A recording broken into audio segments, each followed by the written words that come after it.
Before I begin a tune-up, I like to remove the spark plugs from the cylinder head, then remove the air cleaner and any other obstructions that prevent me from having access to the push rod covers. Now we're going to remove this spring retainer cap from the push rod cover by using a screwdriver and gently holding down the retainer clip.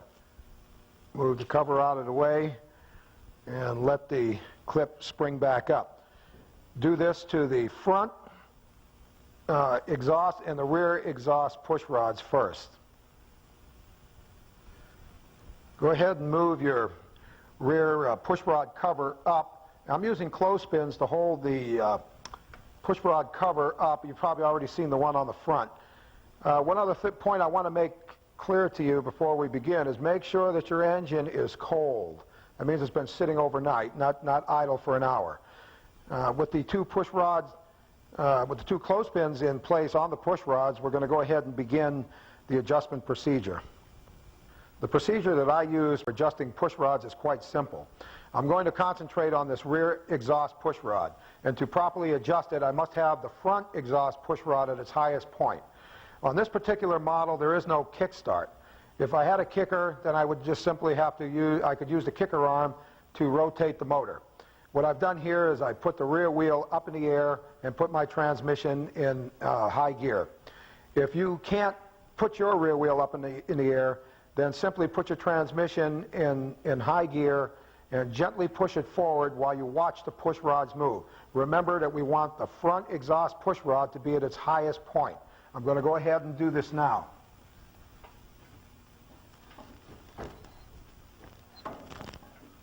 Okay, it's at its highest point. It's at its apex. I'm going to stop right there. Before we begin to adjust the push rod, let's check it to see where it's at. In this particular case, this push rod is extremely loose. I don't know if you can hear this on the mic, but there's noticeable side-to-side shake, and I'm getting some up and down movement.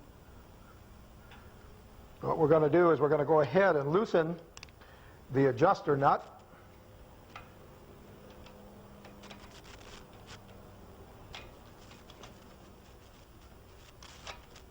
And I'm going to turn the adjuster itself by hand until I can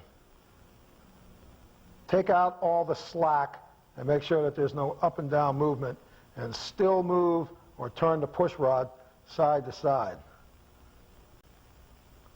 Now, having adjusted this properly, I'm going to go ahead and tighten my lock nut down. To do this, I'm going to hold this top nut, which is the adjuster itself, in one position while I turn the lock nut down. Make sure that top nut doesn't move. And when you tighten this lock nut, be real careful. It calls for only about 7 pounds. That's just enough to keep it from moving. After you've adjusted, or excuse me, tightened the adjuster, go back and check your push rod a second time. Make sure that it's still freely spinnable. It turns freely, and that there's no up and down play or side-to-side movement. That feels good. Now, having completed the rear exhaust, what I'll do now is I'll rotate my rear wheel, or the kickstart. I'll use the Kickstarter and bring this adjuster all the way up, like I did with the front, and then go ahead and adjust my front push rod.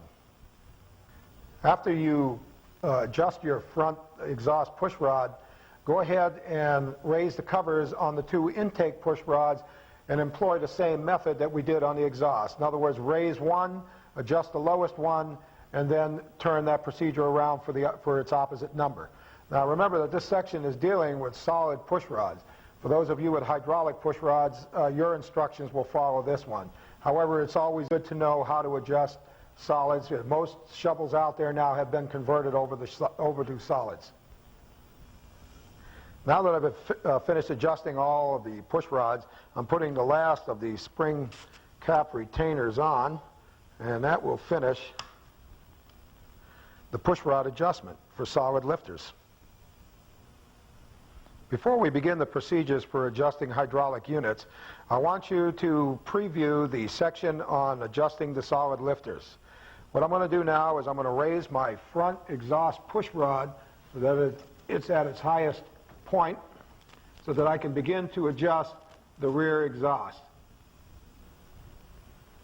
Before I actually do any adjusting on the rear exhaust unit, I like to remove the hydraulic tappet from the tappet block.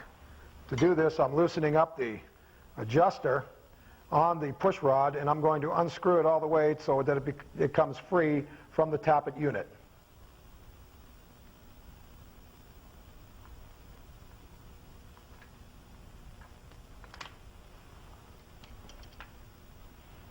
Having removed the push rod from the tappet, I'm now going to take the hydraulic unit from the tappet itself. I've carefully removed the hydraulic unit for inspection.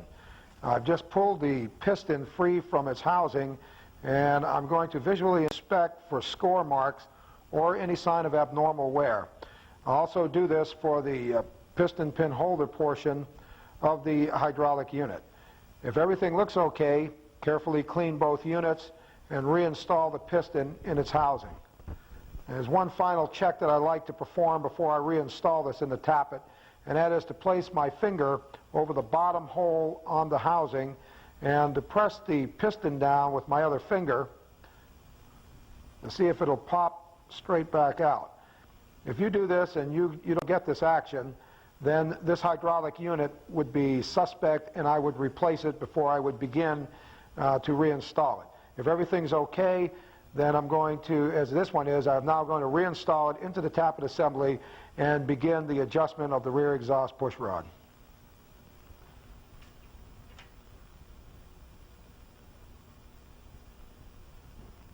When you reinstall the push rod, make sure that you push it up so that it is properly seated in the rocker arm itself.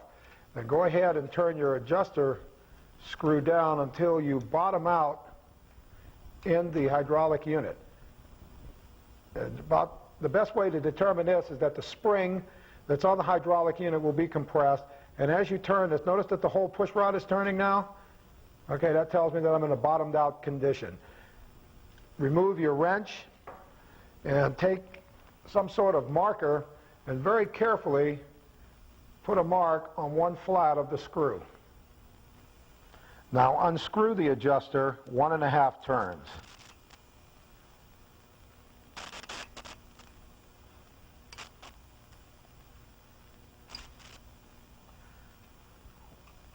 When I finish, this yellow mark should be facing the rear cylinder.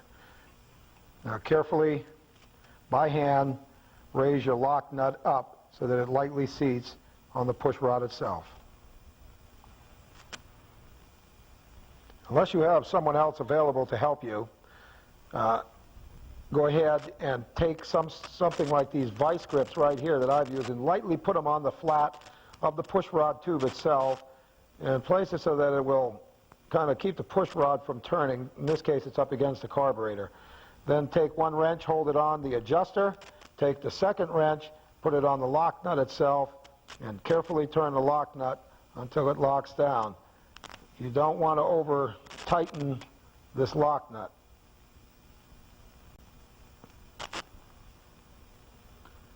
Now, my mark is still facing the rear cylinder.